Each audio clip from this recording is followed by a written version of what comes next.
사람은 참 재미있는 거를 좋아합니다. 누구나 즐거움과 기쁨을 추구하며 살아갑니다. 그런데 문제는 기쁨이 있다고 해서 다 행복하냐라는 것이죠. 모든 유쾌함이라는 것과 행복한 삶은 완전히 동의어가 될 수 있는가? 오늘 말씀은 쭉 읽어보시면 알겠지만 그렇게 가르치지 않는 것 같습니다.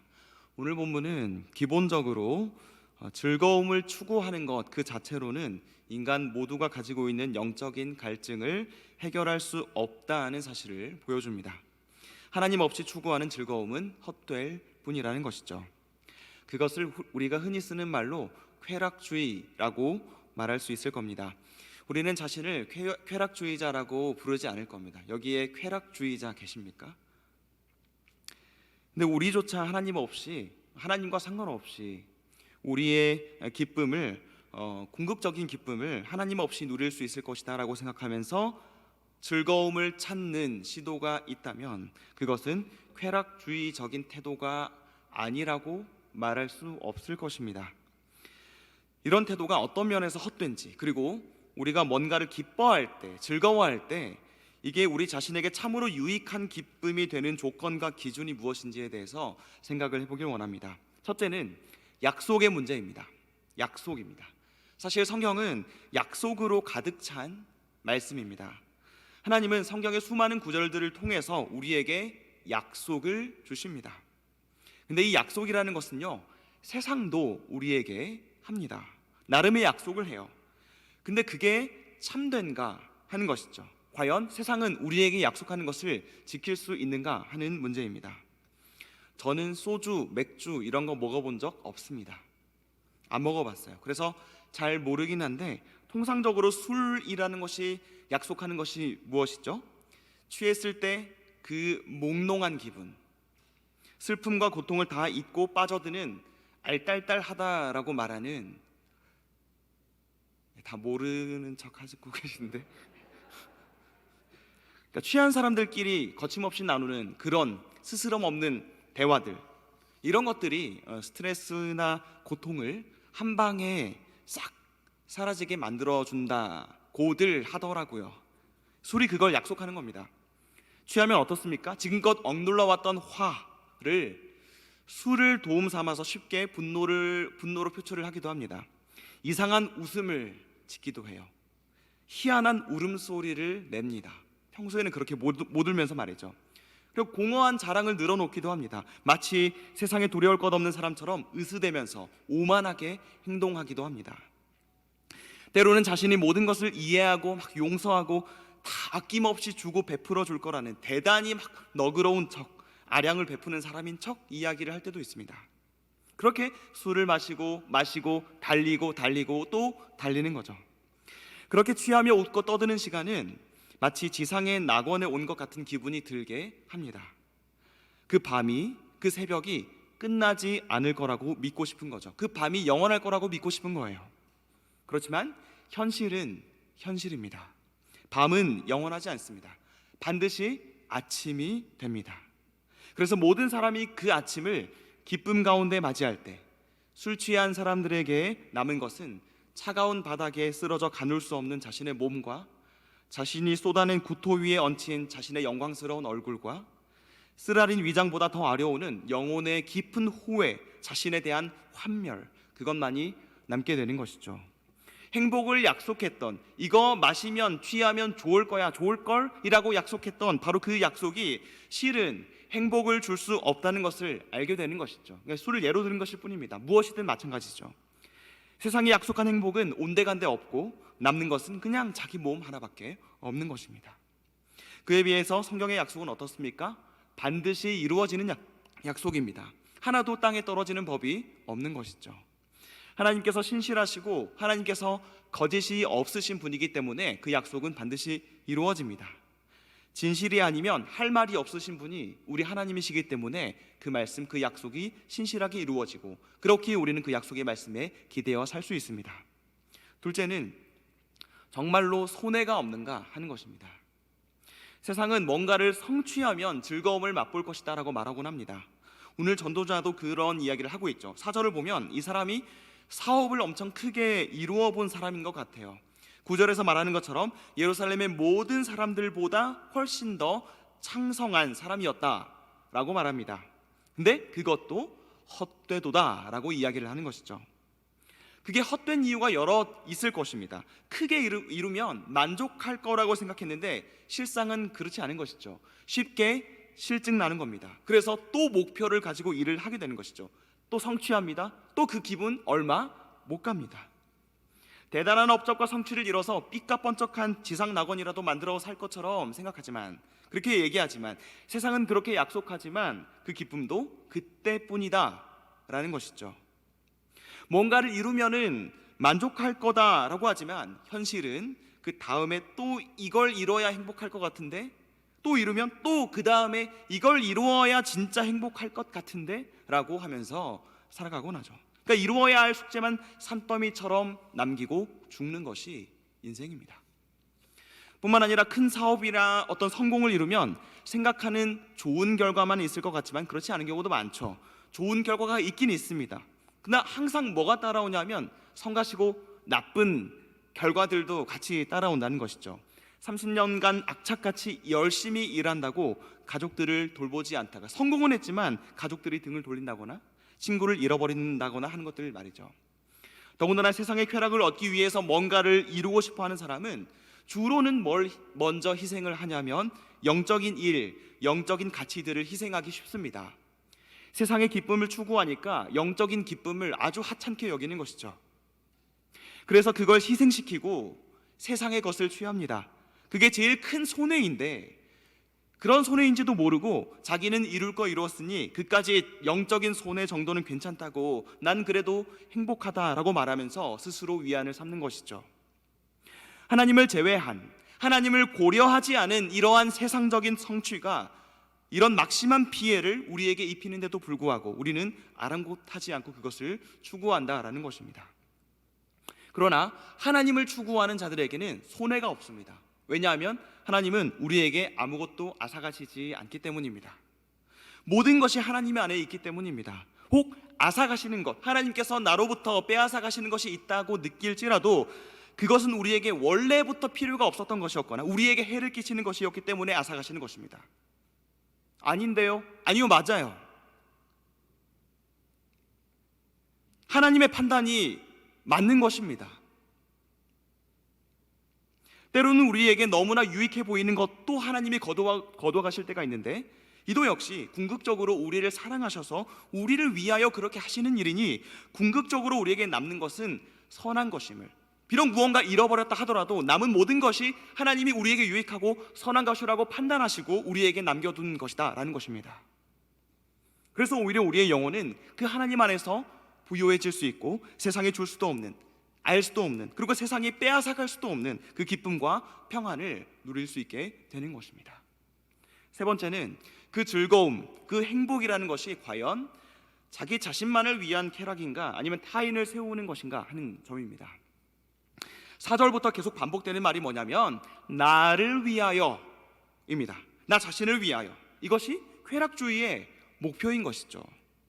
자기의 기쁨과 쾌락이 전부인 겁니다. 그러니 모든 게 자기를 기쁘게 하도록 다 돌아가 주기를 바랍니다. 자기가 중심인 거죠. 그러나 그렇게 중심이고 싶어하는 사람은 실상 우주의 티끌에 불과한 존재입니다.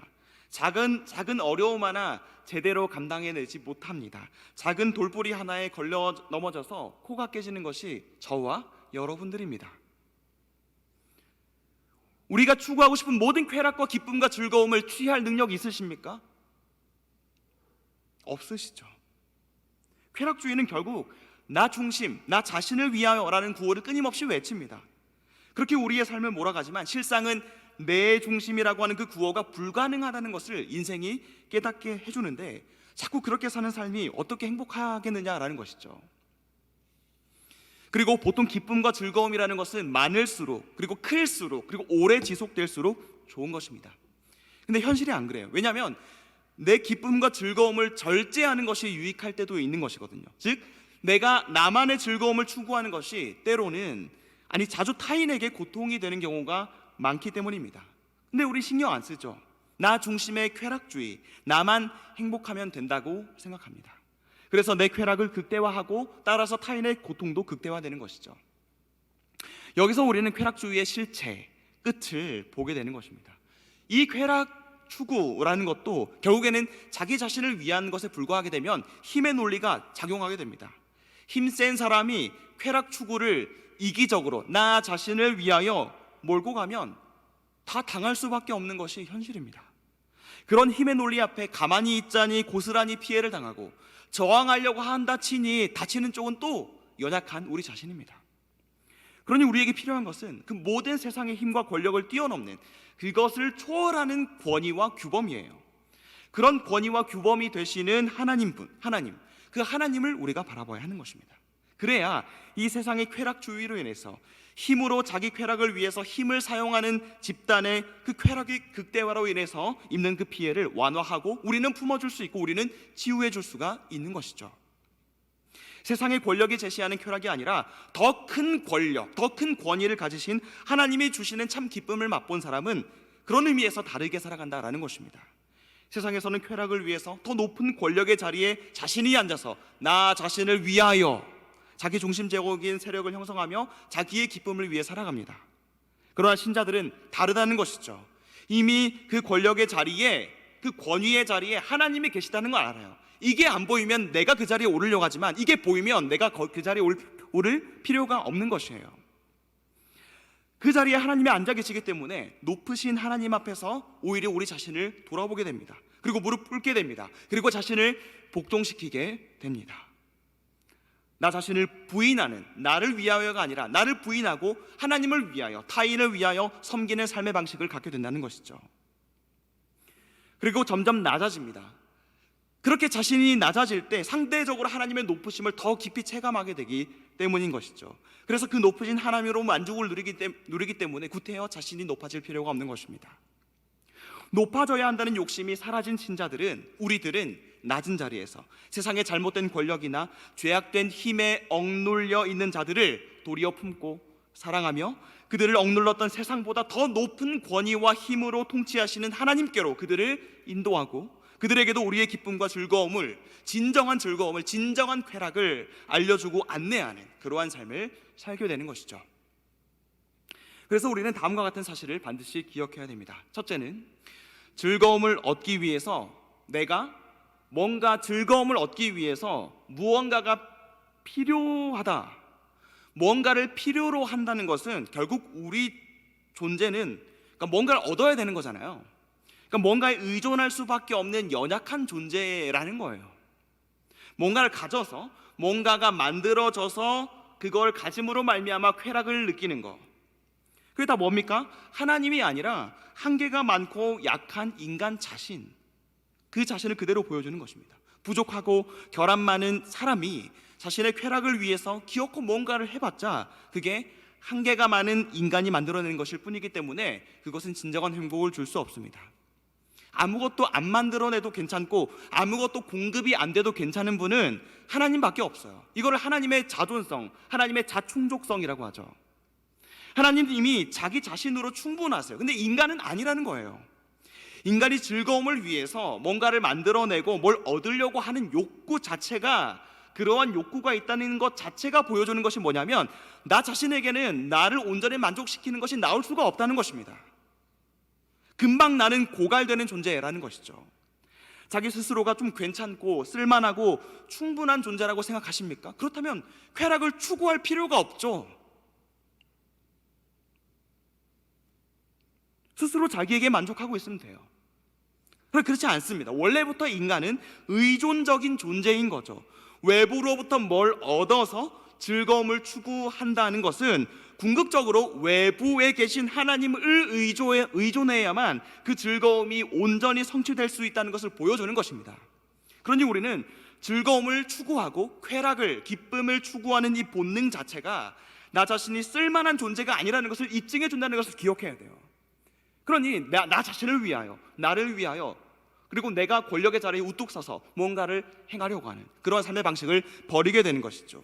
오히려 내가 하나님을 의존해야만 그 즐거움을 누릴 수 있는 존재라는 것을 깨달아야 한다는 것입니다. 둘째는 알 수 없는 미래에 대한 너무나 막연한 기대, 그러한 기대가 아니라 보장되어 있는 약속을 소망하며 현재적으로 만나주시는 하나님을 구하고 그 은혜를 구해야 한다는 것입니다. 세상이 약속하는 것들은 다 막연합니다. 그리고 막상 그걸 취해보면 아무것도 아니에요. 하와를 생각해 보십시오. 그녀가 선악과를 먹기로 결정한 이유가 무엇입니까? 그게 보니까 좋았던 거예요. 그게 약속하는 게 뭡니까? 좋은 뭔가를 약속하는 거죠. 먹음직도 하고 보암직도 하고 탐스럽기까지 하다. 뭡니까? 기쁜 거예요. 저걸 먹으면 진짜 기쁨이 있을 것 같은 거예요. 사탄이 약속한 그 즐거움을 만끽할 수가 있을 것 같은 겁니다. 그러나 그저 그런 막연한 기대일 뿐이었죠. 막상 먹어보니까 기쁨, 즐거움은커녕 두려워하고 수치스러워하고 그래서 숨어버리게 됐습니다. 신자들은 그렇게 사는 사람들이 아니라는 것입니다. 우리는 하나님께서 예수님 안에서 우리에게 보장하신 모든 약속을 소망하는 사람들입니다. 그리고 심지어 그 약속은 먼 미래에만 주어지는 것이 아니라 현재를 살아가는 우리에게 주어지는 유익들도 참 많습니다. 우리와 동행해 주시고 함께 하시고 우리를 체휼하시고 공감하시고 또 우리를 단련해내시고 인내하게 하시고 극복하게 하시는 그러한 유익들 말입니다. 우리는 장래의 은혜를 소망할 뿐만 아니라 현재적으로 예수님 안에서 우리를 만나주시고 공급해 주시고 채우시고 사랑을 풍성하게 부어주시는 그 은혜를 누릴 수 있음을 깨닫고 그 약속 안에 우리의 기쁨을 두어야 하는 것입니다. 마지막으로 우리는 예수님만이 우리의 참 즐거움과 만족이 되심을 기억해야 합니다. 사실 이 세상에 살아가는 인간들이 만족을 누리지 못하는 세 가지 이유가 있습니다. 한 가지는 그 이유, 그러니까 만족할 대상이 되시는 하나님을 찾지 못한, 하나님을 발견하지 못한, 만족의 대상을 못 찾는 거예요. 또 한 가지는 만족을 누리고 싶어하는 주체인 인간 자신, 나 자신이 온전치 못하기 때문입니다. 만족하고 싶긴 한데 그건 다 있는데 비뚤어진, 죄악으로 인해서 비뚤어진 성향을 가지고 선한 것에서 만족을 구하지 아니하고 엉뚱한 데서 찾는 겁니다. 마지막 한 가지 이유는 만족의 대상이신 하나님을 내가 추구할 수 있도록 세상이 가만히 내버려 두지 않는다는 데 있습니다. 간단히 말하자면 만족을 얻고 싶어 하는 나도 문제고 만족을 주실 대상을 바르게 알지 못하는 것도 문제고 그것을 알지 못하도록 방해하는 세상도 문제라는 것입니다. 즉 내가 하나님과 맺는 관계도 문제고 내가 나 자신과 맺는 관계도 문제고 내가 세상과 맺는 관계도 문제가 될 수밖에 없으니 참된 기쁨과 즐거움을 발견할 수가 없는 것이죠. 그런데 이 모든 문제를 해결하기 위해서 오신 분이 바로 우리 예수님이십니다. 예수님은 모든 순종과 십자가 구원을 통해서 우리 자신을 회복시키셨습니다. 그리고 그저 나 한 사람만 그냥 회복시키는 것이 아니라 우리와 하나님과의 관계를 회복시키셔서 아버지 되신 그분만을 의존하는 관계로 우리 관계를 새롭게 만들어 주십니다. 그리고 장차 예수님은 다시 이 땅에 재림하셔서 우리에게 부활을 허락해 주시고 또 모든 세상을 심판하시고 새하늘과 새 땅을 이루심으로 우리가 예수님 안에서 만족할 수 있는 진정한 세상으로, 그래서 우리가 그 세상과 관계할 때 그 세상과의 관계 속에서도 기쁨을 누릴 수 있도록 하기 위하여 그 구원을 완성하실 것입니다. 그래서 나 자신의 문제도 하나님과의 관계의 문제도 전 우주적인 문제도 그 구속주, 구원자 예수님으로 말미암아 다 회복되어서 하나님 안에서 진정한 만족과 행복을 누리는 것이 무엇인지를 우리에게 분명히 가르쳐 주실 것입니다. 그러니 우리는 그저 광란의 밤을 보내다가 후회하고 허탈해하고 자신에 대하여 환멸을 느끼는 그 세상의 풍조를 따르지 말고 우리의 즐거움이 밤이 아니라 영원한 낮이 되시고 영원한 빛이 되시는 새하늘과 새 땅, 바로 그 자리에서 영원히 우리를 빛으로 비춰주시는 예수님께 있음을 기억하고 그 소망 가운데 오늘도 빛 가운데 거하시며 세상에 사라지고 없어질 한계가 뚜렷한 쾌락이 아니라 그리스도 안에서 주어지는 하나님의 은혜와 영적인 유익과 즐거움을 맛보며 참 만족을 누리시는 여러분들이 되시기를 주님의 이름으로 축원합니다. 기도하겠습니다.